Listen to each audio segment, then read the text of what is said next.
Good evening, and welcome again to another edition of Pre-Apocalyptic Theater. Tonight, we'll be revisiting the classic Spanked by an Angel, originally produced and performed by the Hysteria Manufacturing Company in Glenwood Springs, Colorado in 1998. We're bringing this classic back to you as sheer joy for the apocalypse. Thank you for joining us.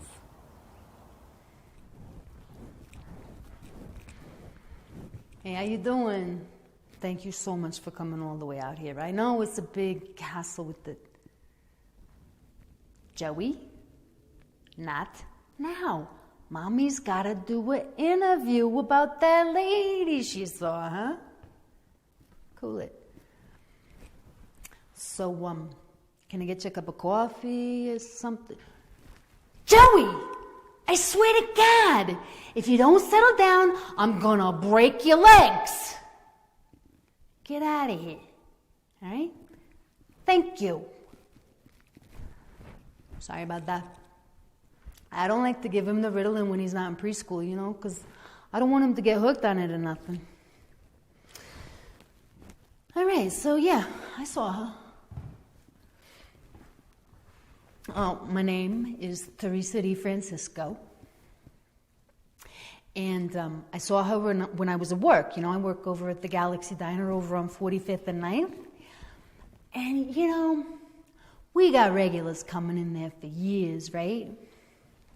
And one night, this guy Al, he's coming in for like 20 years or something, right?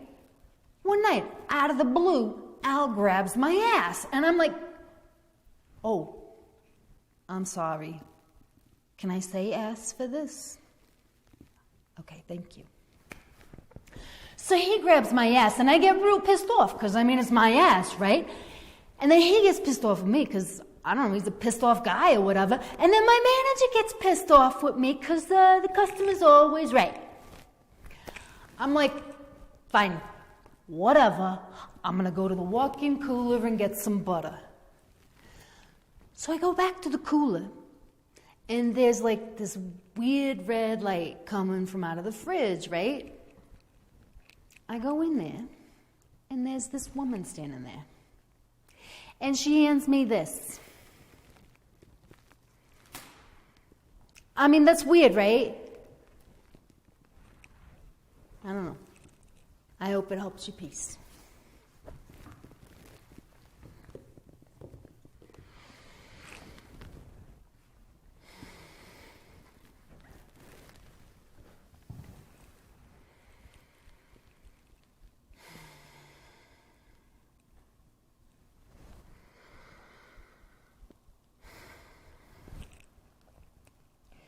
Before we begin this interview,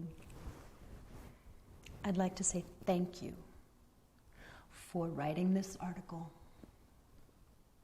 It's vital for women everywhere.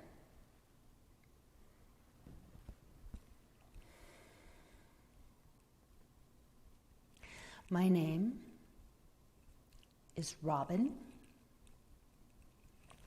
All lowercase letters, spelled with a Y, 3 N's, and an E.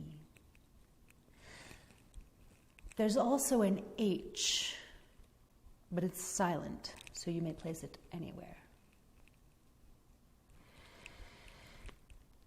The day I saw her was powerful.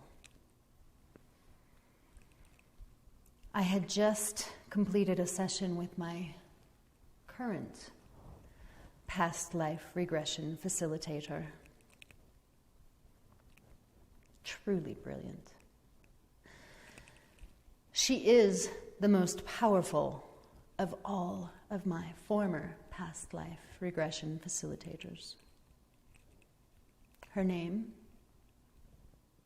should you ever require her services, is Raven, Moonstar, Howling Coyote, Tinkling Stream, Rides a Bicycle. Her office is in the mall next to the Orange Julius. You simply go in through the main entrance of the Sears.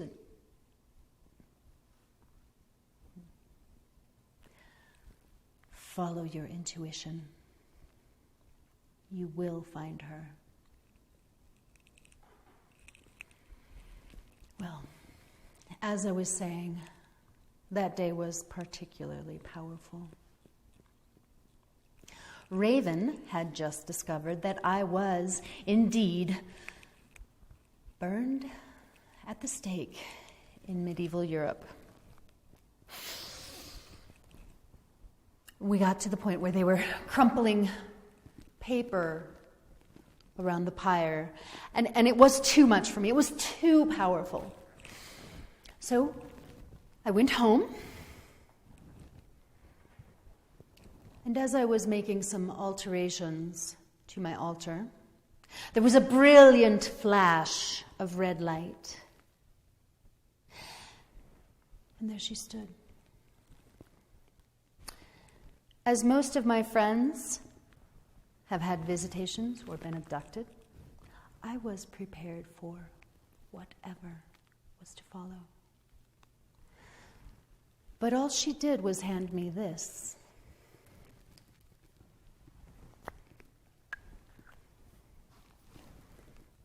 Before I could ask if it was petrochemical free and not tested on animals, she vanished.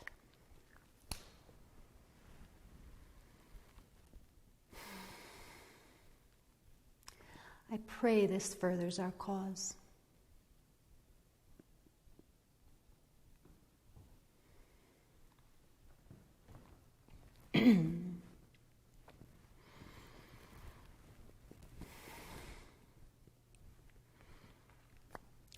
My name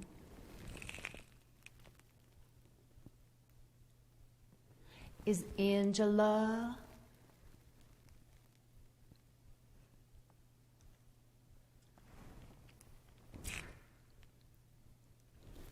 Perez, right? And oh my God, I totally saw her. I was like totally getting crazy with this boy Felix from down the block, you know? And oh my God, it was good too. I mean, we was doing some of this and some of that, and you know, it was good.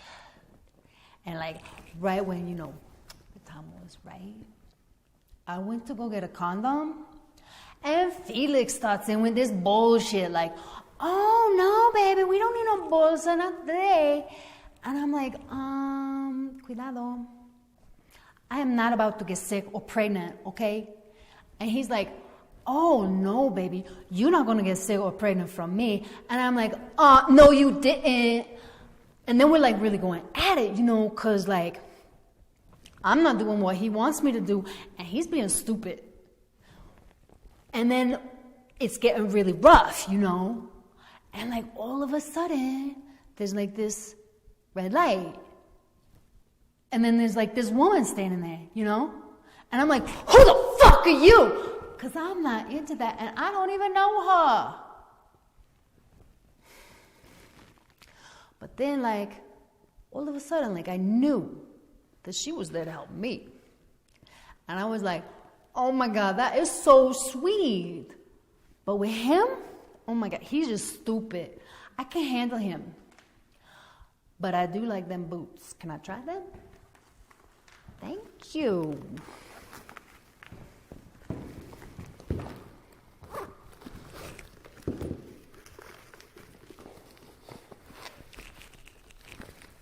Oh.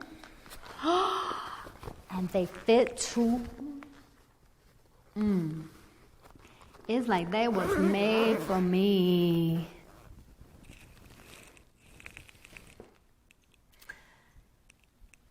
Oh yeah. Oh, I sure did see her. Oh boy.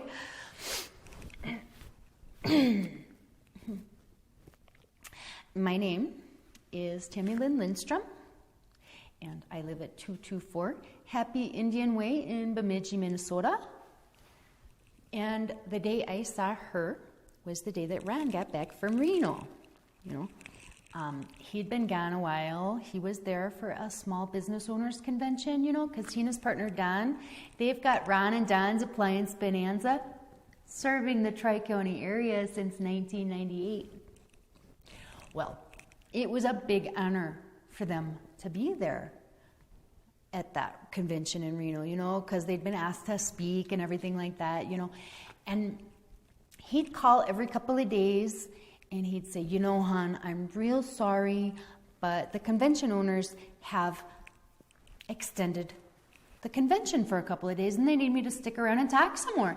And of course I understood. I mean, gosh, if it's good for Ron, then it's good for his business, so it's good for the family. Well, finally, Ron calls, and he says, hon, you just can't get good lefse bread out here in Reno. So get out the lefse griddle, because I'm coming home. And, I was real excited, as you might imagine. So I made him his favorite supper, with his favorite casserole, favorite hot dish, and some greens, because they're good for you. And, the lefse bread, because he'd asked for it. Well, and we were all four there. Ron Jr. and Tommy were there too. And I tell you what, those three were just being terrible.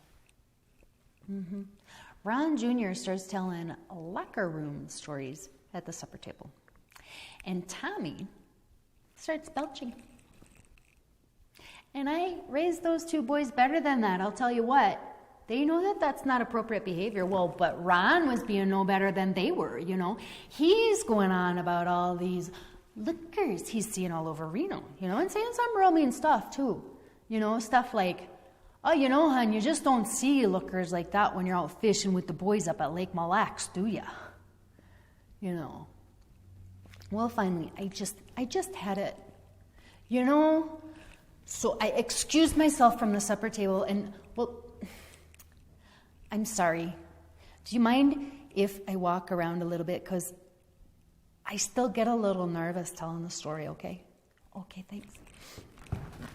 So I excused myself from the supper table, and I walked back to the kitchen, and there was this real strange red light coming from the kitchen. So my first thought was, oh my God, I left the lefse griddle on and it's on fire. So I get out the fire extinguisher that we keep in the kitchen for emergencies just such as this. And I am spraying away, trying to put out a fire. And that red light is not going out. So I start looking around the kitchen to see what else it could be. And there she was.